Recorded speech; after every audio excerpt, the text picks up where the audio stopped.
Just like that weird aunt who isn't allowed to babysit anymore, I'm going to be talking about crystals today. With the removal of coins from Pokemon TCG Live late last year, we now have just two currencies, crystals and credits. Crystals should only be used to purchase lead battle decks and packs from the in-game shop, while credits are used to craft specific cards to build decks. While the PTCGL dev made a massive mistake by forcing deck cosmetics to cost an insane amount of crystals, one good thing about coins being gone is that we're getting crystals in their place. Well, not after battles. We used to receive coins after every battle, but now we get nothing.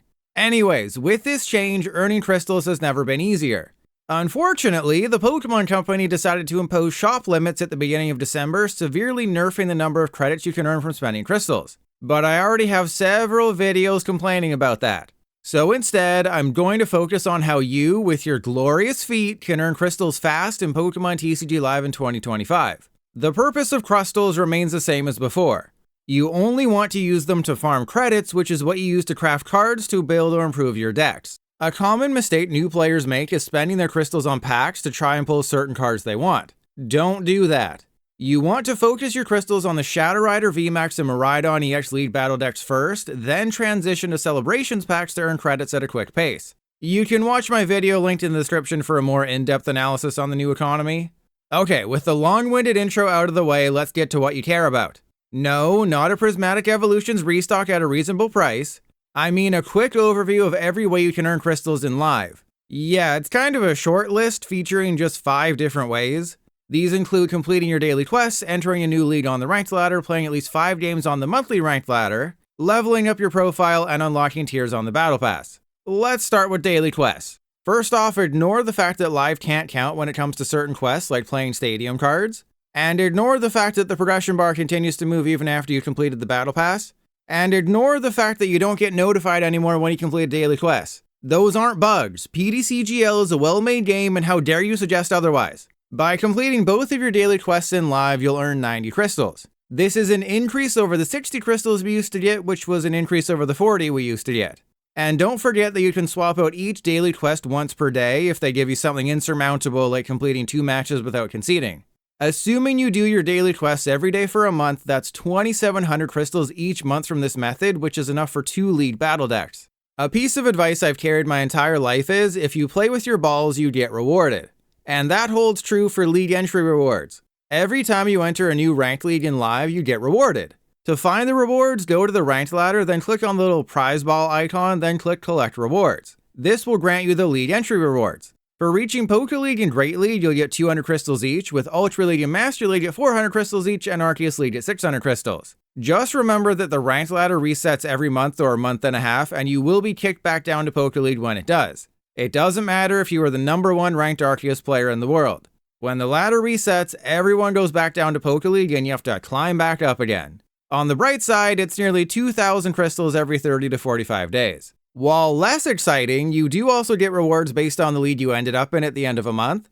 In order to earn them, you must play at least 5 ranked battles during the ladder period, so it's very easy. If you do, depending on the league you end up in, you'll earn anywhere from 100 to 300 crystals plus some credits and packs. Yeah, this isn't a method you'll use to farm crystals. I mean, when one pack is 200 crystals, getting 300 for being one of the best trainers in the world isn't anything to get excited about.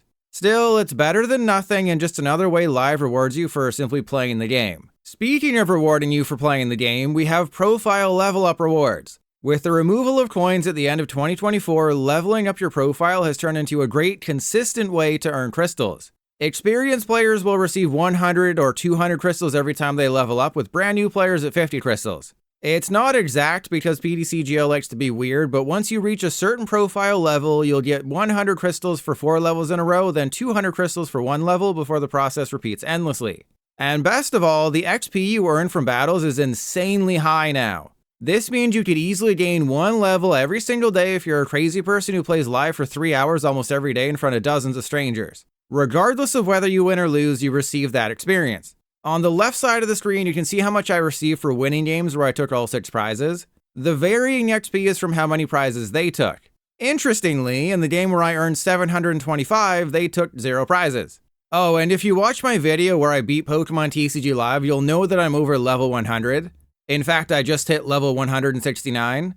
But since Live can't count that high, it shows as 69. Once you get to this point, the XP needed to level up is capped at 5,500. With an average of 600 XP per win, you need less than 10 wins to level up. Since it takes years of mental anguish to be like me, newer players don't need nearly as much to level up.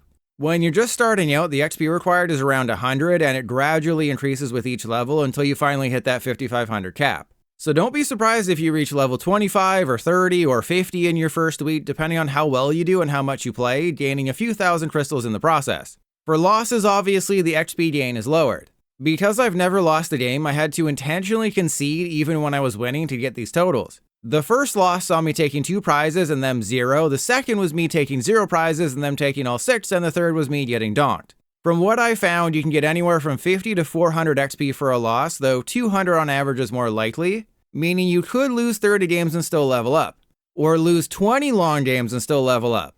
So being a loser on PTCGL actually has its benefits. And finally, the Battle Pass, which resets every 2 to 3 months with each new set. The Surging Sparks Battle Pass ends on Thursday, January 16th, where it'll be replaced with the Prismatic Evolutions Battle Pass. Then on March 27th, the Prismatic Evolutions Battle Pass will make way for the Journey Together Battle Pass. I had to do math here because I forgot to keep track of the gain at the start, so it's not my fault if the numbers are wrong.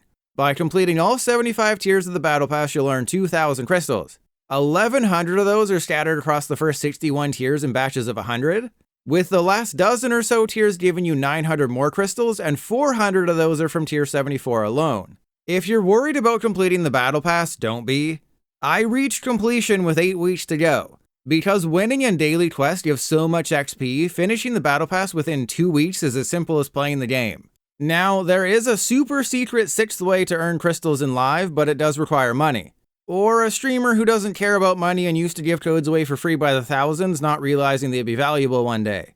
And that's from redeeming codes within live. As you may or may not know, you can only redeem 400 booster pack codes from each set. When you go to redeem your 401st code, you'll receive 15 crystals. Considering that it used to be coins for excess codes, this is definitely an improvement. I don't recommend this method since it'll require a lot of money, but if you have a lot of that stuff, why aren't you subscribed to me on Twitch? Also, I think this works for other codes like ETBs that only have a redemption limit of 4, but let's do some quick math here. Let's say you've reached the limit and are only earning crystals from the codes, and each code costs 10 cents. That's 15 crystals for every 10 cents you spend. The Shadow Rider Lead Battle Deck costs 1,250 crystals. So it will take just over 83 codes, or $8.30 worth, to afford one of them after you've reached the redemption limit. Basically, yes, if you have the money, Pokemon TCG Live doesn't become pay to win, but it does become pay to earn credits faster so you can build decks right away. Just be aware that scanning and inputting those codes into Live is a tedious process. In-game, you can only do 10 at a time before you have to watch the pack opening animation, while using the code redemption website lets you redeem a lot at once. Either way, set aside a good chunk of time if you decide to buy hundreds of codes. If you want to be a fully free-to-play Pokemon TCG Live player, you can realistically earn 6,000 to 7,000 crystals each month. Those can then be used to buy the Shadow Rider and Miraidon lead battle decks, then either celebrations packs or more lead battle decks to credit farm. Yes, that last sentence might be extremely confusing to you. I made a video going in-depth about credit farming in 2025, which is a lot worse than it was in 2024, to maybe help ease that confusion. Otherwise, the best piece of advice I can give players is to simply play the game. Do your daily quests and play ranked, and before you know it, you'll be earning thousands of crystals every month throughout 2025. Unless they decide to change the economy again and make the game worse for everybody. But they wouldn't do that twice, right?